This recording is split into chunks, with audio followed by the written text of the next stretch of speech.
আজ আমি কৃষ্ণনগরকে পুরো বরফের দেশ বানিয়ে ফেলব। এই দেখ। পালান মহারাজ, পালান! দাঁড়া, তোরা পালাচ্ছিস কোথায়? তোদেরকে তো বরফ বানিয়ে খাবো রে। ওরে বাবারে, মেরে ফেললো রে! আজ তাহলে এই বেটাকেই আইসক্রিম বানিয়ে খাবো। এই নে।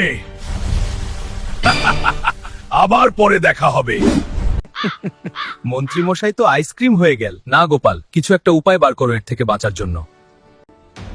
এর উপায় বার করতে পারবে একমাত্র আমাদের বিজ্ঞানী। কিছু একটা করুন বিজ্ঞানী। এর জন্য একজন বুদ্ধিমান লোককে সেই বরফের দেশে যেতে হবে এবং সেখান থেকে বরফের গাছটি এনে কৃষ্ণনগরে রোপণ করতে হবে। কৃষ্ণনগরকে বাঁচাতে আমাকে বরফের দেশ থেকে বরফের গাছটি আনতেই হবে।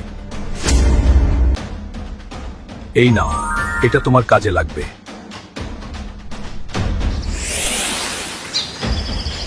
আমি উড়ে উড়ে সেই বরফের দেশে পাড়ি দিচ্ছি বন্ধুরা। অবশেষে চলে এলাম সেই বরফের দেশে। কোথায় গেল সেই বরফের গাছ? এই তো সেই বরফের গাছ। তবে রে বেটা, আমার প্রশ্নের উত্তর না দিয়েই বরফের গাছ নিয়ে যাস কোনো সাহসে? আগে তুমি কথা দাও যে আমি তোমার প্রশ্নের উত্তর দিয়ে দিলে আমি যা বলবো তোমাকে তাই করতে হবে। আচ্ছা, এই ব্যাপার। ঠিক আছে, তাই হবে। অনেক সময় নষ্ট হয়েছে, এইবার আমার প্রশ্নের উত্তর দেয়। বলতো, দুনিয়ায় এমন একটি জিনিস আছে যা যত বেশি ভাগ করলে ততই বড় হয়, সেটা কি?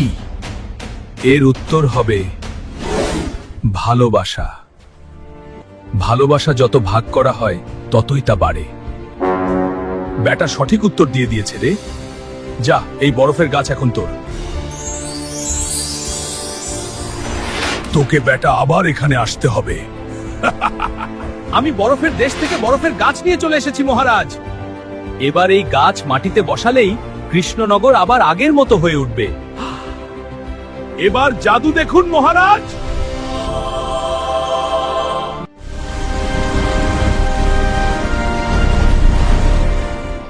সাবাস গোপাল।